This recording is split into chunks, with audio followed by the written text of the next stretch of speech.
above 39 Aquarii, and you can see it here. Here it is, 39 Aquarii coming down. I don't know. This is a little hard to see if you're on a cell phone, especially.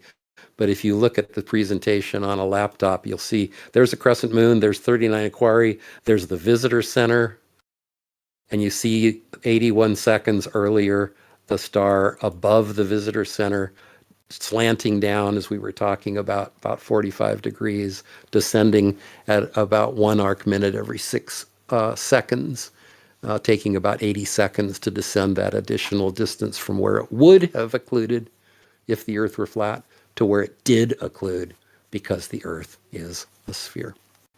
Thank you. Can you go back to that? Bravo. That was great. That was great, John. Go back to that 13 arc minutes little demonstration you have right there. Oh, this one. Great. Yeah.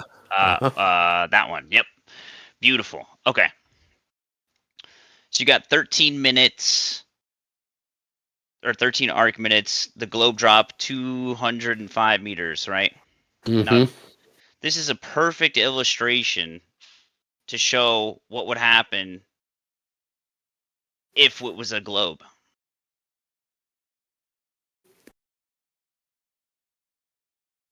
I think so. Yeah, absolutely. So the simple fact that you're literally off by that exact amount is not a coincidence. That's a funny way to put it. Yeah. Because if I take the observer and go to the peak and I get the true geometric position of the star, it relative to the horizontal baseline. at the peak. So relative to the horizontal, right? So you're taking two horizontal positions, one at the observer and then one at the peak. If I have two horizontal positions that are basically showing flat baselines for each based on the geometric position of the star, the true geometric position, where is the drop over distance? Is it just apparent then? I don't know what you're saying. The drop over distance is apparent in the fact that the occlusion happens when the star is at 2 degrees 19 arc minutes, 18.8, 19.4, whatever you want to say. 2 degrees 19 arc minutes is where the occlusion happens. And that is the elevation of the peak as calculated on the globe Earth. It is significantly lower than the elevation of the peak on a flat Earth. If the Earth were flat, the occlusion would have happened much earlier when the star was at that elevation at 2 degrees 33 arc minutes. But you see how it's literally 0.45 degrees right there, like that halfway mark? Okay, so sorry, go back. Yeah, you had, right there. Yep. Okay, this is very important. How you see how it says coincidence, right? Mm-hmm. If we were to take the observer, put it on the peak, okay, there's the relationship between the observer and to the star from the peak. Okay, if we were incorrect in our assumption about the flat Earth baseline, then we would literally be off by the amount of drop over distance that was not taken into consideration. Correct? Because Earth's a ball. I don't know what I don't understand that statement. Earth's a ball. I have given you a completely coherent. Completely coherent.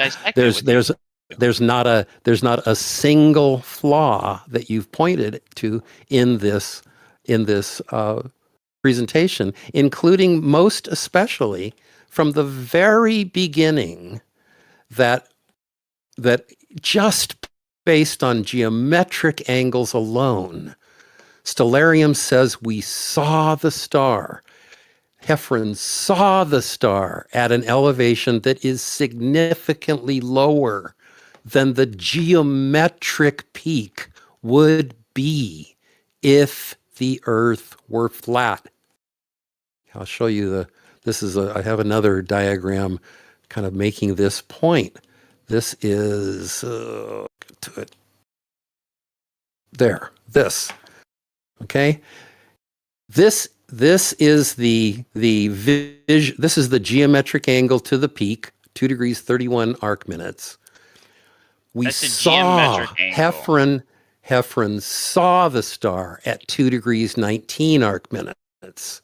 This is the geometric peak. This is where Alan, Shane, and Mike say the occlusion happened at the top of the peak, and he saw the star down here. This is what that would look like. How in the What are you world talking is about? that supposed to work? That's not the true. That's not the You're comparing geometric to apparent. That Right. 231 that you're showing right there. The geometric altitude of the peak is 2 degrees 31 arc minutes All right. up here, And right? what's And he 219? saw the star. He saw the star here. No, what? How are you? What are you talking about?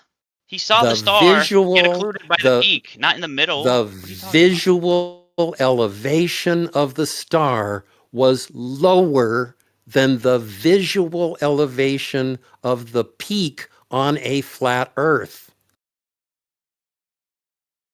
What are you talking, dude? 219?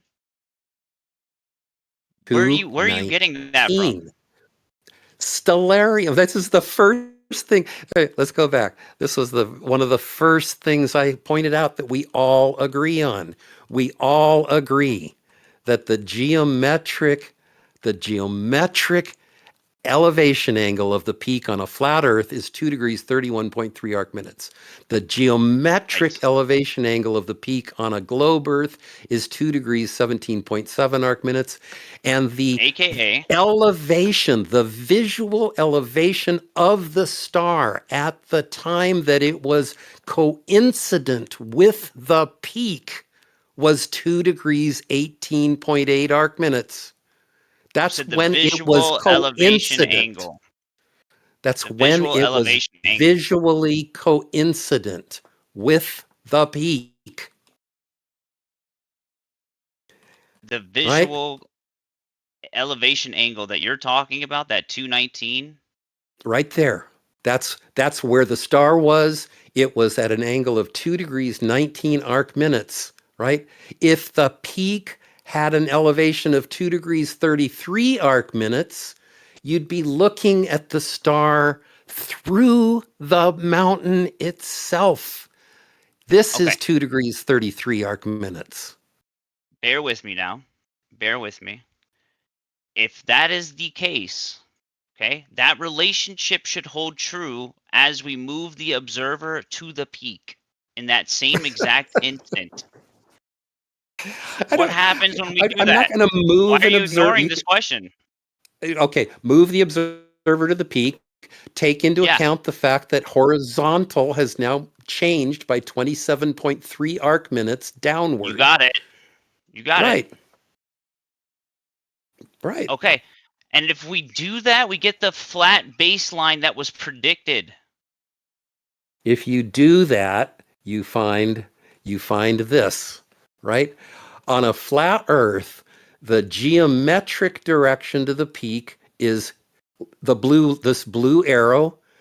You see the star along this red arrow. That's where you see it, right? The geometric direction to the star from the place where you saw it is this lower blue direction. And the direction to where you see the star from the top of the peak is this red arrow here at 2 degrees 42. Heffron et al. Rarely talk about that, but if you were at the top of the peak, you would see the star at 2 degrees 42 arc minutes up here. You And if remember it what were up we there to be seen, you would also be seeing it at Heffron's place. but do you understand that we don't care about the I visual? do understand that you don't care. That's exactly my point. Uh, get back to my first Do you know point why here. we don't care about the visual? Again, Yes, reiterating it. because Why? if you do, your method falls apart. You can't. Here, look. Here's the thing. Here's what I'm quite sure happened. The did this, he knew that the globe predicted an elevation angle of around 218, 219. He knew that flat Earth predicted an elevation angle around 231, 232, 233, depending on whether you take into account refraction or not. And so when he saw that the star was visually at the same elevation that the globe Earth predicts it will be, he had to find another angle somewhere. And he Oh, found really? it. He just had to He find it. needed That's an angle of around 231. And he found the angle of 230, actually 233, I think. He found the angle he needed in the geometric direction to the star from the top of the peak relative to its different horizontal. He found a number that he needed, and he was willing to neglect the fact that that number was relative to a different baseline, the horizontal at the peak rather than the horizontal at his place. okay. Now you have those two horizontals. You compare them side by side, right? You line them up next to each other. Great. In your paradigm, from the observer to the star, it should have declined 27 arc minutes, correct? Oh, so what declines as I move from Heffron's place to the peak? Correct. 27 When I minutes. move from Heffron's place to the peak, everything in the sky will rise by 27.3 arc minutes. Beautiful. Yes, exactly. Correct. All right. So where is the drop over distance? It's right here. It's the thing that makes the peak be the same in elevation as the star. The star, we wouldn't be able to see the star except for the globe drop, which lowers the peak below 18.8 arc minutes. If the peak hadn't been lowered from 31.3 arc minutes, this star would have been blotted out by the mountain 80 seconds ago.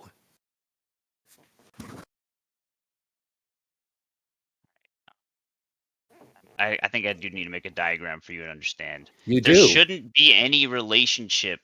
There shouldn't be any relationship between a flat baseline and the globe in terms of what the stars are doing in the sky. There should not be a relation. We should not be having. We shouldn't have that relationship at all there. We would be off by the drop over distance, but we're not. You guys literally have to use the same amount of You're refraction to lift saying it back up to words. a flat Earth baseline. No, I'm not. You're You're just not saying listening. words. Okay, Draw me go a to that other diagram. diagram go to that other diagram with the 27 arc minutes. This is all central angle theorem right here, like you were saying. You agreed with it, So, okay. So here's right? this is Almost. this is my favorite There diagram we because go. it shows everything. Perfect. Yeah, no, this is perfect right here. All right. There shouldn't be a relationship on our side with the stars if I move the observer to the mountain peak, okay?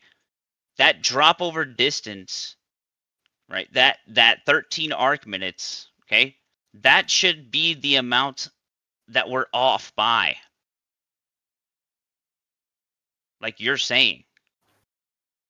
Right? That's exactly what You're we should be saying off words. I'm by. sorry. I mean, you're That's saying you not what should we're be. I off don't know by. what you mean That's should what be. you guys are off by. That's what you guys are off by. It's the exact amount There's that you guys are nothing. off by. Tell me where anything I've said doesn't completely comport with the globe. There's every single slide I've given you backs up every number on that slide. This slide you can't. Here's the challenge. I tell you, you cannot draw a similar diagram for the flat Earth. You cannot.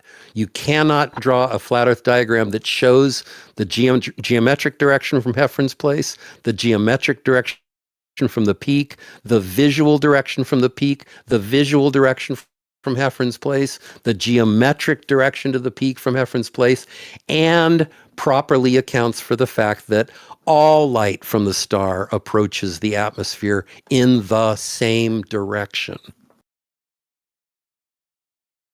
Here, I'm going to show you this. Because this is it right here, 39 Aquarii.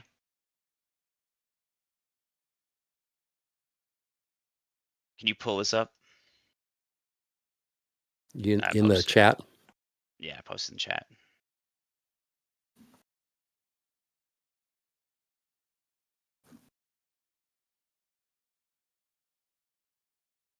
And what am I supposed to look at here?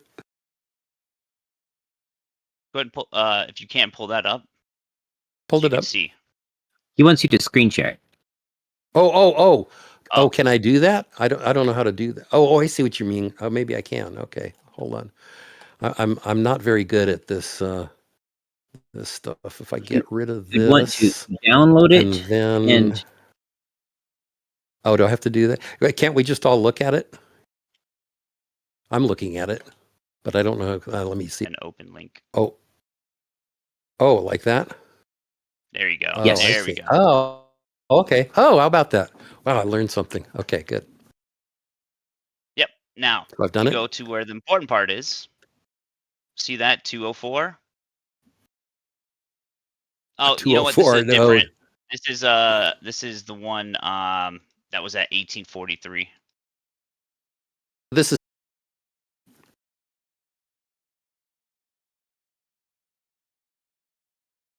it's a little fuzzy, isn't it? Let me see. Is that better? It's a little fuzzy, but it's doable. It's better. Yeah. Yep. So right there, the true position geocentric coordinates moves at 15 degrees relative to the observer per hour. The change in elevation is created by the drop over distance between the observer and the star as the Earth rotates or as the sky rotates. In either model is the parentheses. So like as the Earth rotates, so it's just you're on a ball. Two vertices that subtend a circle or sphere is called the central angle, aka the crust on a pizza slice of a circle, right? Essentially. The arc. It says which is the distance between the 2 points subtending the circle or sphere. This is how angle equals distance when using a spherical coordinate system. You agree so far? Well, this is saying, I don't know how, I don't understand the thesis. The globe does not predict an earlier time. Flat Earth predicts an earlier time. If you do it, if you simply take, as I say, if you simply ask, when is the star at the elevation of the peak, then obviously that's going to happen earlier for a flat Earth because the peak is higher.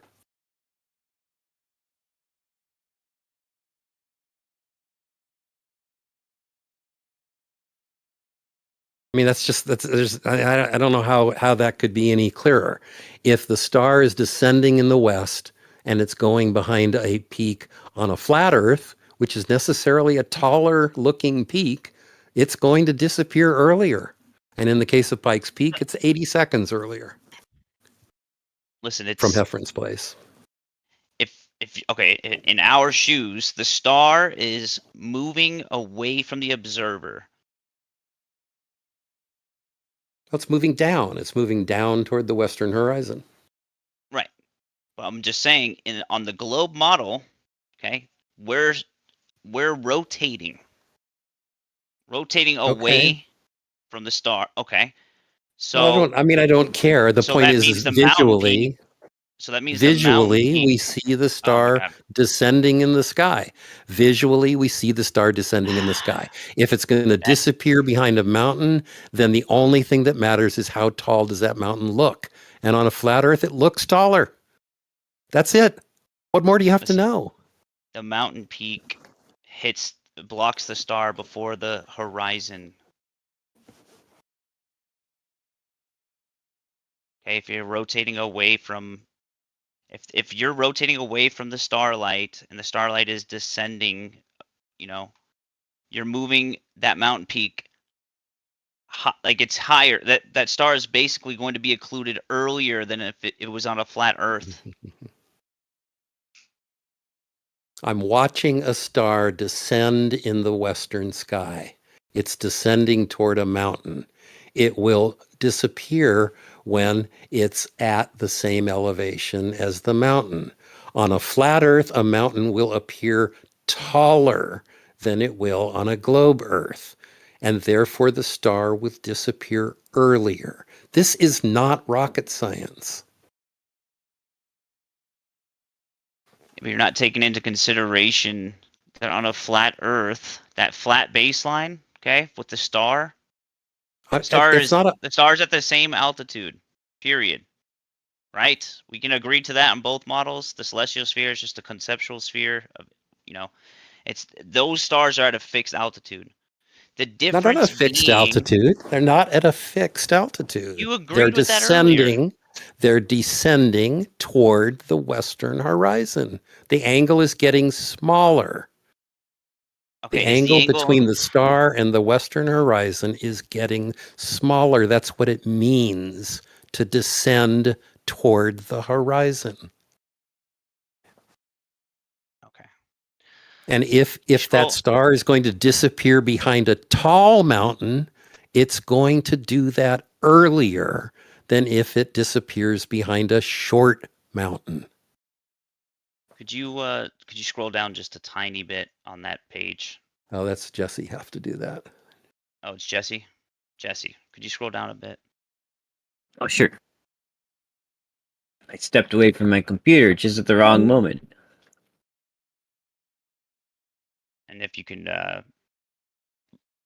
open that in a new, just to make it bigger. I think if you right click and open it in oh, that's big enough. Yeah, it's fine. It's kind of hard to see, but all right. Do you see, John? Are you seeing Jesse's screen? I'm still trying to get. Yes, I'm seeing Jesse's screen. Okay.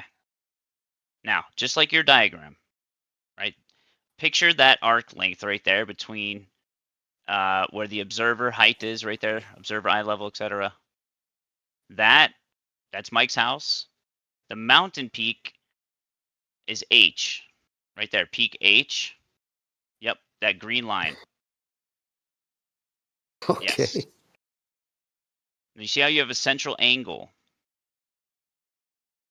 Now, is the observer actually at the center of the ball? No. It's okay to have a fictitious observer, correct? So, well, listen, I'm just going to have to stop you. I'll let you finish, but if you're going to try to convince me that a star descending toward the western horizon disappears behind a short mountain before it disappears behind a tall mountain, you're just not going to be able to do that. I'm sorry. I am too set in my ways to be convinced of that. So you can try to convince other people in the room. That's fine with me. I mean, if you want to know, okay, that's fine. Whatever. I'm just trying to talk to you because you understand it, but that's all right. Well, I mean, do you not understand my point? If a star is descending toward the horizon and it's got its choice of going behind a tall mountain or a short mountain, which one is going to make it disappear first?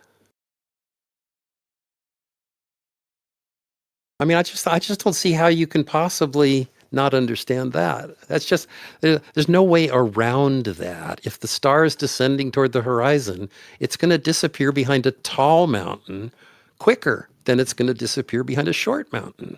I feel like, because you seem like a pretty smart guy, I just can't imagine that you can't see that.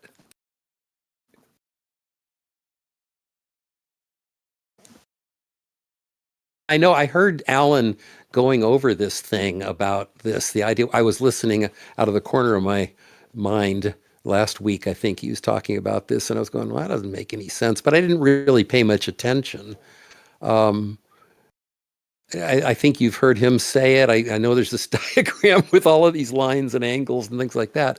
But I'm just thinking physically. I'm sitting here on the Earth watching a star descend toward the horizon. I don't need diagrams to tell me that it's going to disappear behind a tall mountain before it disappears behind a short mountain.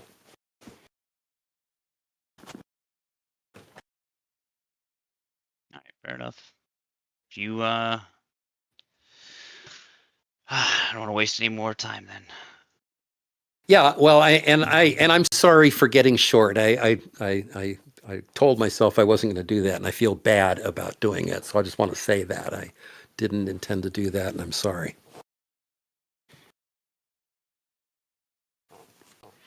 But if anybody, so I don't know if anybody else has questions. I will try to, having apologized for it, I swear I won't do it again. So do go ahead if you'd like. We can see the differences between the two as proved by geometric theorems from Euclid and the boys. Do you mind going to that graph again? Yeah. Jesse, let's discuss that. Oh no, you had it. The refraction half gamma? No. That one. Yep. If you can zoom in there. Just kind of want to see if Jesse agrees with this. Jesse, Yeah,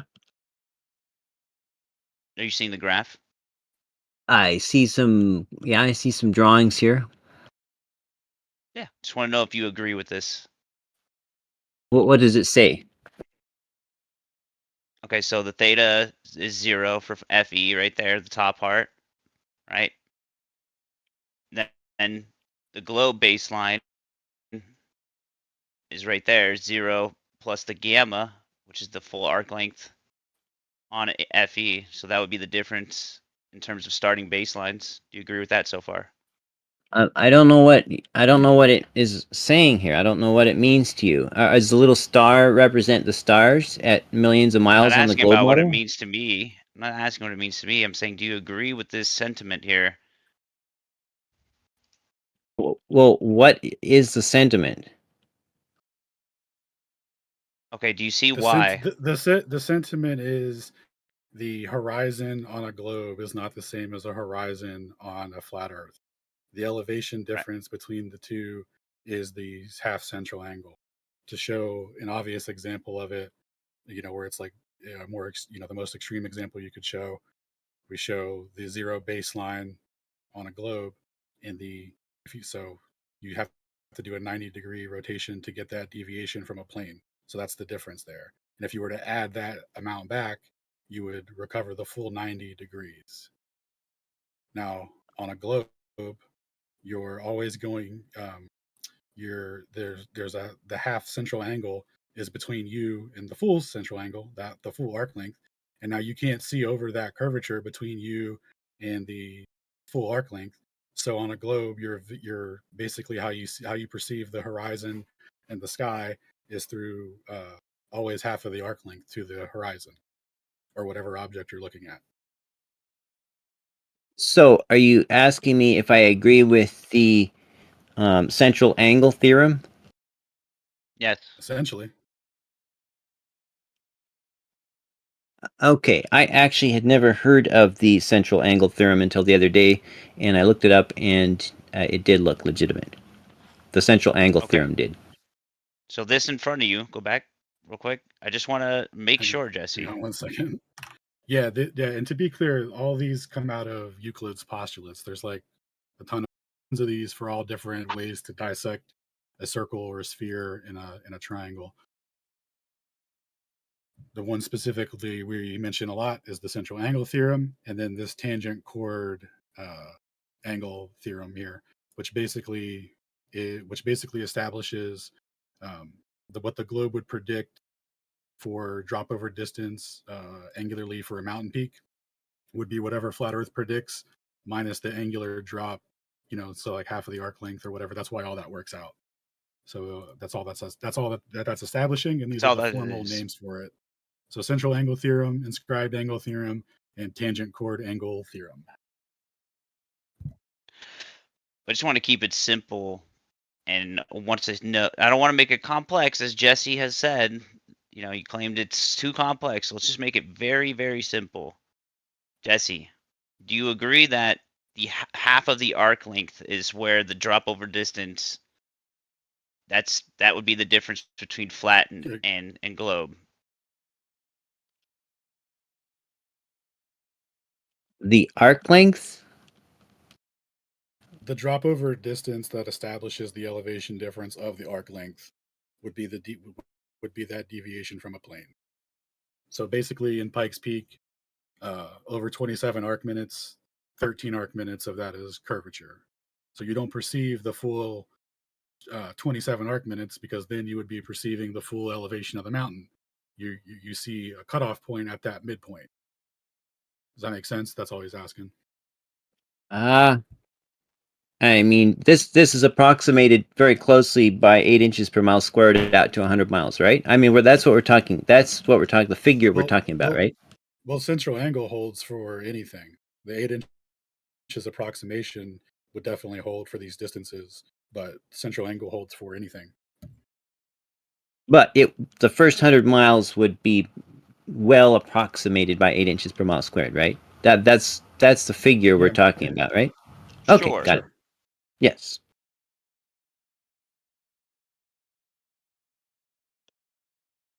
Okay, so you're in agreement with this representation here. Well, it depends on what it's representing. Holy But shit. It's representing a deviation from a dude. It's representing the deviation from a sphere versus a flat Earth from a baseline. Obviously, it's correct. I don't know. Jesse seems to disagree about it. It's so fucking strange, to be honest. Do you not agree with this, Jesse? What is? Let me put it this way. It's not the way I usually do it. It's not the way I've ever done it. I've used 8 inches per mile squared. I've used the Pythagorean theorem, as you guys know, because I helped you get that going in your spreadsheet at one time. Also, when you were wanting to know how to do that. And if that's all if this matches that within our needed accuracy, then that's fine. But does that make sense? Not only does it completely match it, it supersedes it geometrically as the actual value. Okay, so that we really don't have anything to disagree about. That is what you're saying. If I agree with the Pythagorean theorem that I use, then I'll have no problem with this, right? This effectively is the same, right? They would both give basically the same results, right? Okay, good. Right. But there is a difference between flat Earth and globe Earth, correct? And that would be the drop over distance. I mean, right, Jesse? Well, what is flat Earth? I mean, what are the baseline where the angle 0 equals a 0? What are the rules for flat Earth? Does just plain trig work, or do we have to factor in some weird curve for some reason? We literally factor in no curve and recover the full angle when we add the curve back. So the regular rise over run flat baseline works just fine. There's no additional curve.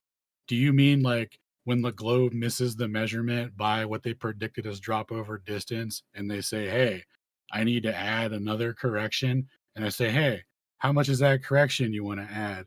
And you go, well, how much drop did I say there was? That amount? Yeah, that much. So no, we can just use rise over run on a flat Earth. That's cool. So my barn roof occlusion should work, right? Can you address what's been presented instead of making another Just get trolling, man? Yeah. So anyway, you're back on mute status now. So we've gone through the full thing, addressed none of the data, none of the implications, yet agrees with all of it. Can't disagree with it. Actually, if you start trying to, you're going to have to talk to Euclid and the boys. So there's no actual nobody on the globe side actually addresses the geometric implication. And even when you add refraction in, all you're doing is recovering the flat Earth angle, which means the Earth is flat. So it doesn't help in any scenario to account for refraction. You're already geometrically off by what you corrected for as drop over distance.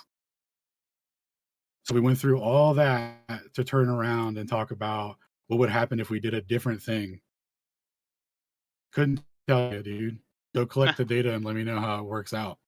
Anyone It's all want to talk good. about how the arc length added back always recovers the flat Earth angle instead of being off by the half central angle?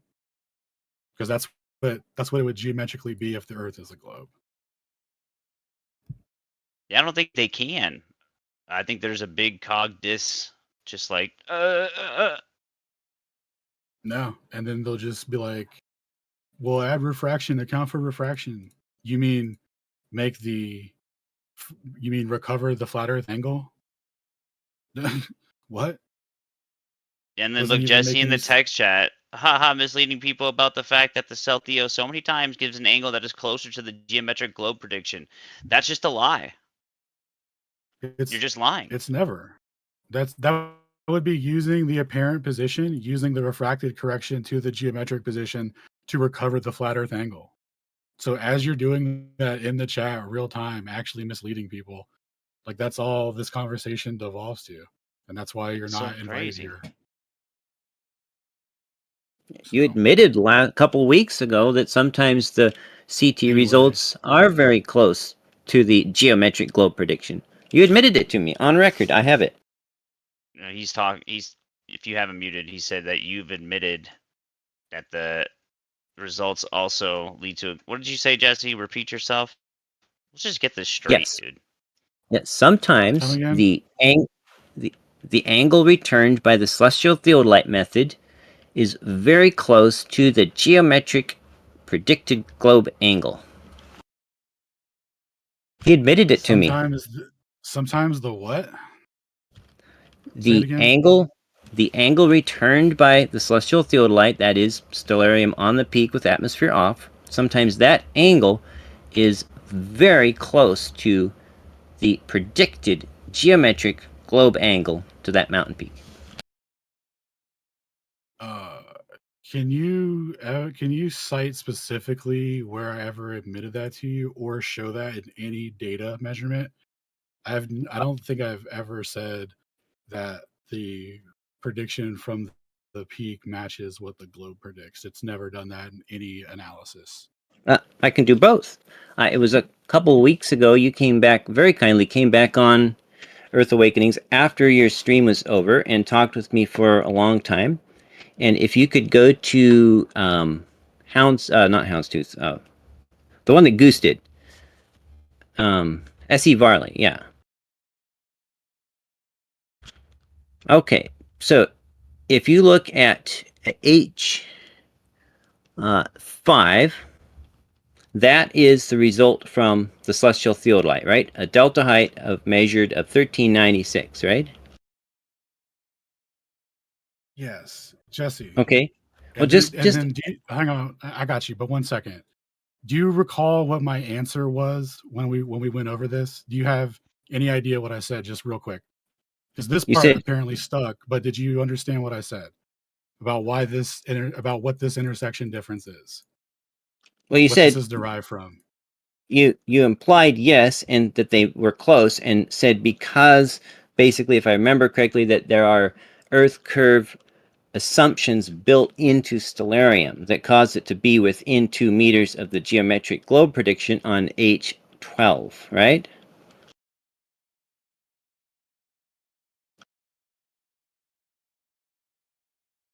See, H12 is Listen, 1398. Jesse, That is Jesse, the globe prediction. Jesse. Listen though, that intersection difference, right? When we calculate the rise over run to the peak to get to backwards derive or to derive what the elevation would have been based off of those positions, right? There's a shared difference between our predictions. So this is what is geometrically predicted. This is what's derived on the rise over run. But this difference here and the difference in what the globe predicts when it derives it. So the globe using their geometric intersection doesn't derive what they predicted. The only reason that, one second, the reason that these are close in this scenario is because of the intersection differences here. This is what dictates how much either of us is off by. So the analysis here on the geometric part, this is the relevant part. Using the derived elevation of the position is less relevant because the amount that is going to be dictated by this half gamma of the arc length.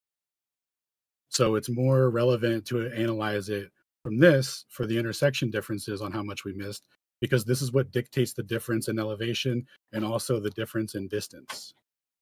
So these two line up to what the globe predicts here for the elevation difference is whatever. There's only, what's the drop over distance of this? There's only 22 meters of drop over this. When you do the elevation differences, there's not much, like, this being that close isn't as significant as the intersection difference itself between what we geometrically predicted. So this result here doesn't really mean like that doesn't mean what you think it does. The actual result comes from these two differences. So would anyone like to address the actual issue? We went over that last week. So saying this and holding on to this measurement here does nothing, because all the comparisons are dictated by this difference here, by these two differences. That's what makes the globe off by 45.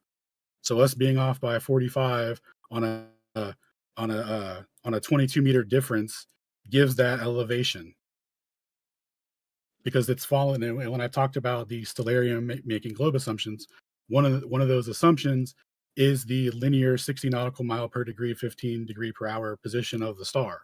So if it's not following that over the arc length, there's going to be an error. So the error created this time happened to be close to what the elevation would be for the globe, because the drop over distance isn't that much. So this is a non-argument. Address the actual intersection differences that created this, because that is the important part. You're going down an irrelevant rabbit hole.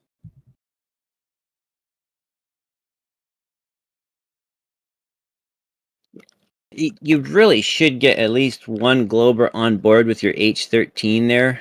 I mean, it's like I don't no need to Glober appeal to supports any it. Globers, bro. You know who's on board with me? Have you met my friend Euclid and his postulates? I don't need a single Glober to be on board with me.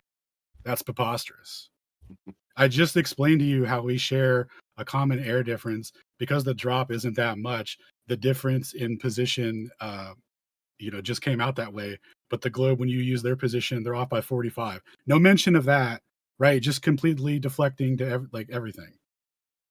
Well, could you get a Glober that's still alive so he can speak to say he's actually agrees with you? I don't need to do that. That's an absurd hypothesis. And on top of that, Mike used to be a Glober. He agreed with it so hard he became a flat earther, and then told everyone how he became a flat earther by doing this geometric analysis as sponsored by our boy Euclid. Is it true that he first tried stellarium with the star timing at the observer location with atmospheric refraction on? I have no idea if that's true, and what difference does that make How's when that we did the relevant? geometric? No, it's Oh. not at all. And on top of that, hold on one second. That doesn't, suppose he did, right? Suppose he did do that. That doesn't change the fact that we can add the arc length back ourselves to any measurement and do the analysis and show what it would look like if the Earth is a globe, because we'd be off by the amount that we failed to correct for. So that's a non-relevant question. Do you want to try and address the geometric intersection differences, or do you just are we going to keep going and play ring around the rosy or musical chairs or whatever we're doing? Well, it looks like you are agreeing that the geometric globe prediction is within 2 meters of the celestial theodolite results for this data point, right? It And looks 22 like or 24 meters away from the globe. Yes, yeah, it looks right. like the globe was. It looks like the globe was double our error because they accounted for a thing that wasn't there. Ruh-roh. Yeah, if Do the you real agree with that? yeah, Like real honestly, height of the dude, peak, you Jesse. don't get to acknowledge our thing and not acknowledge the literal geometric proportional relationship to the globe side for the geometric intersection. You actually don't get to reference this without referencing these two as well. That's preposterous that you think you could do that. Well, I mean, we let you choose how you would make your flat Earth prediction and measurement. So, I chose but it then by it's not really. Euclidean geometry theorems, brother. I didn't just make them up for funsies to make it appear flat. These are established geometric relationships that you agreed with. So you You can't then agreed be with that like, already. so then you can't be like, hey, this one's a little close, but then ignore how this one's off by double the amount when the amount that you're double off by is because you predicted an initial amount of drop to begin with. And then would want to turn around and say, if I refract it back and add it back in, I could have your amount. That's crazy. It means there's no drop over distance, Jesse.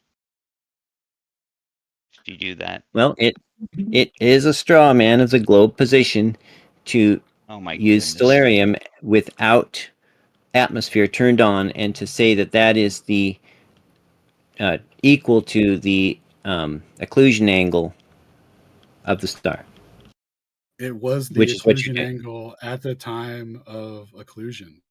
And then when we add the arc length back, that's what the angle would be for being at the peak.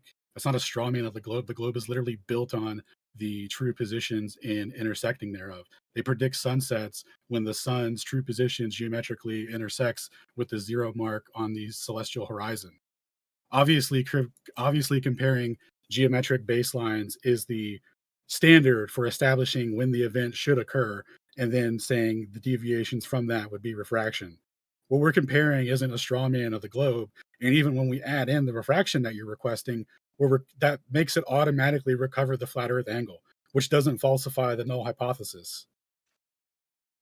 So nothing in any scenario that we could do to the only way that you're coming to the conclusion that this is strawmanning the globe is because it doesn't support the globe. The very correction that the globe started with to differentiate itself from a plane ended up being the thing that they're off by in every single measurement. And then wants to say, hey, let me correct it back with refraction. By how So much, you ask? The exact amount.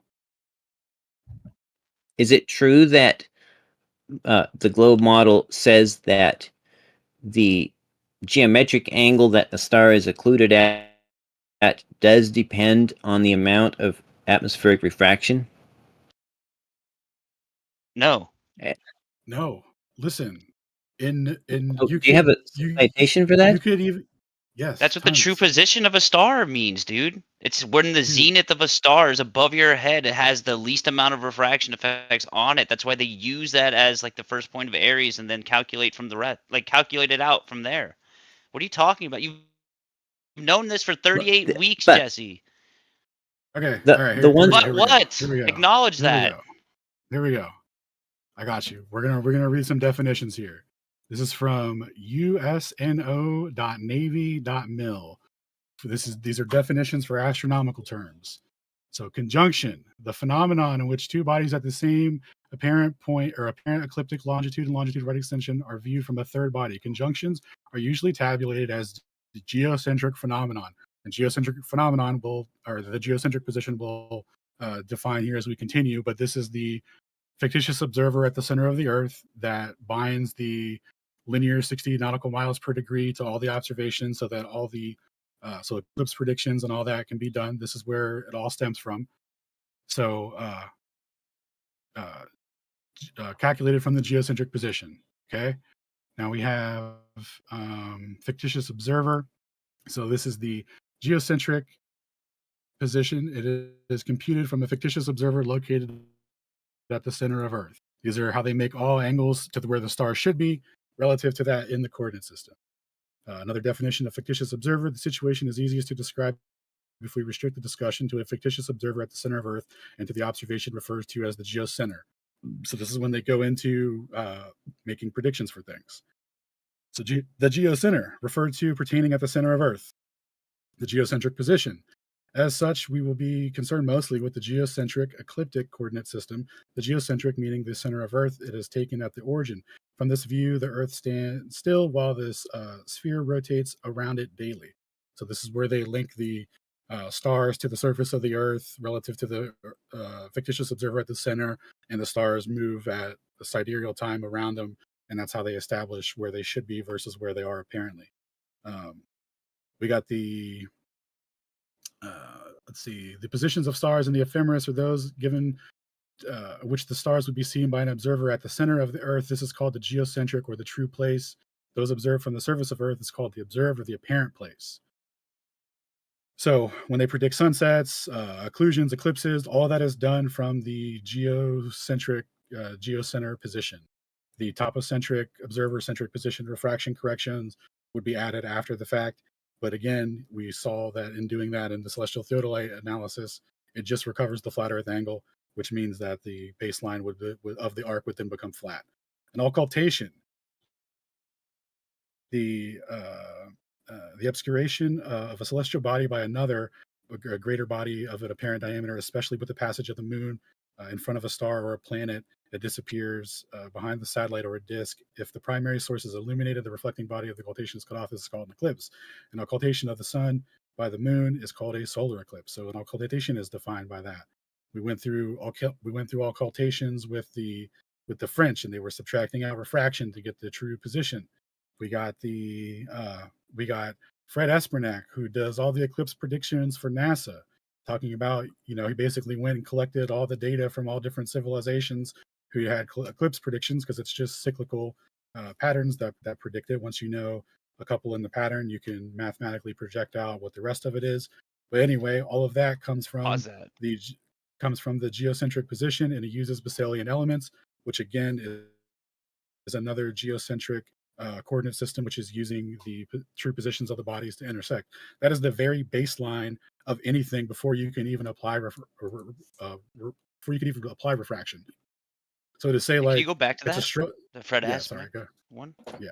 No, you're good. You're going quickly though. I just want to make sure Jesse's following before he says, "Oh, I heard it was gobbledygook." I want to make sure he's following.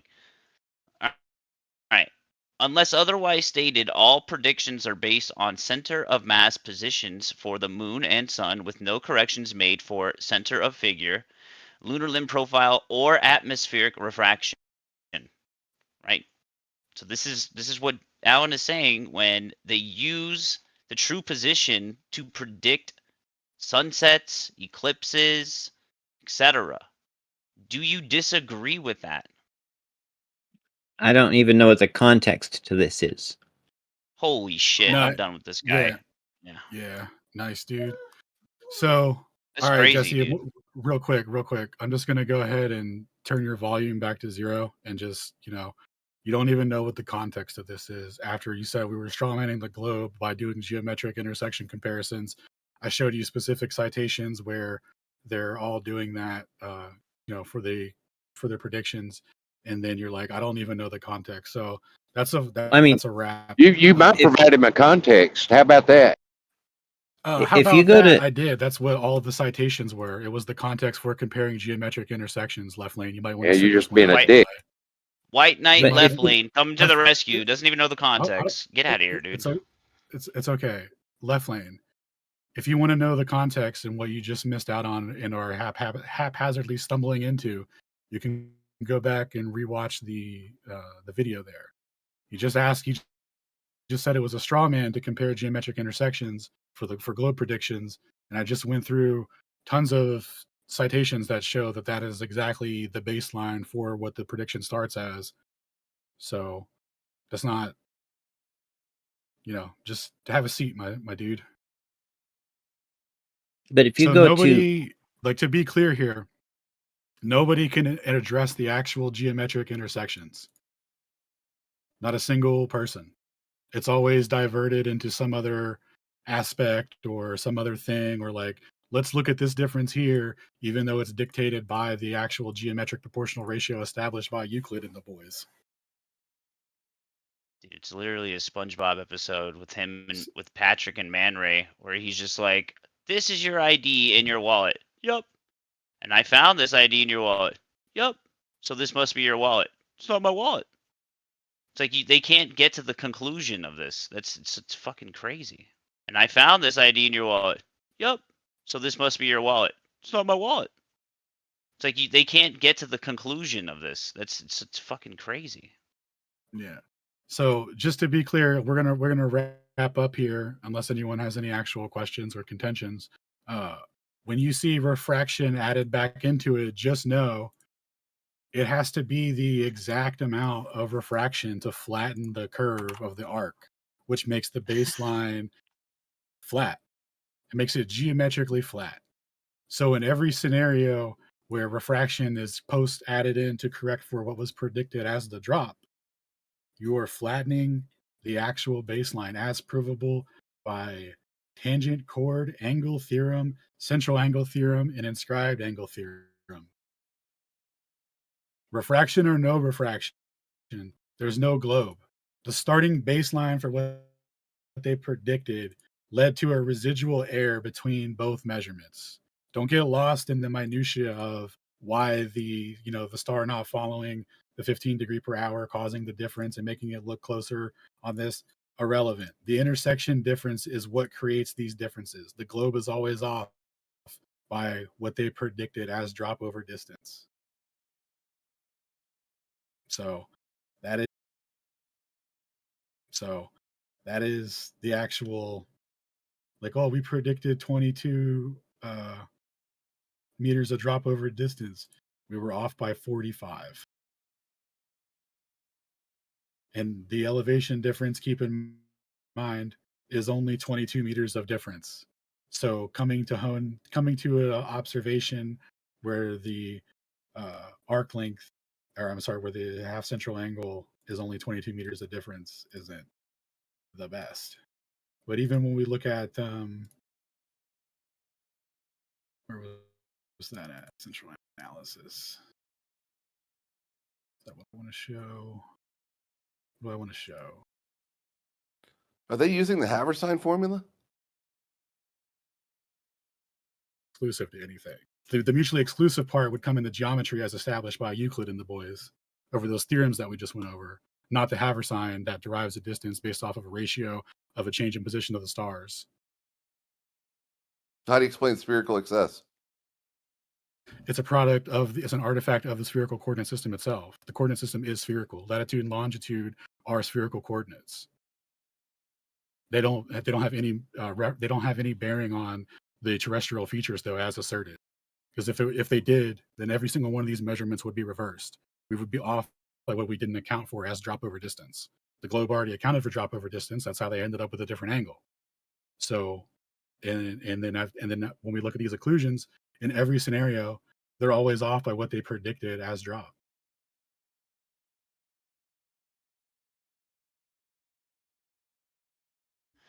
And they're comfortable with it. They're like, yeah, just add refraction back in. That's totally fine.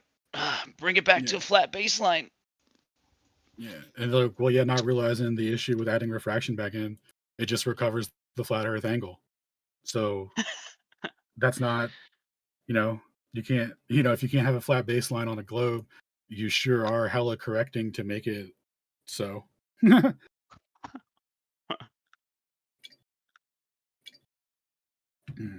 It's okay. I think everyone saw the way that went down. That's insane, dude.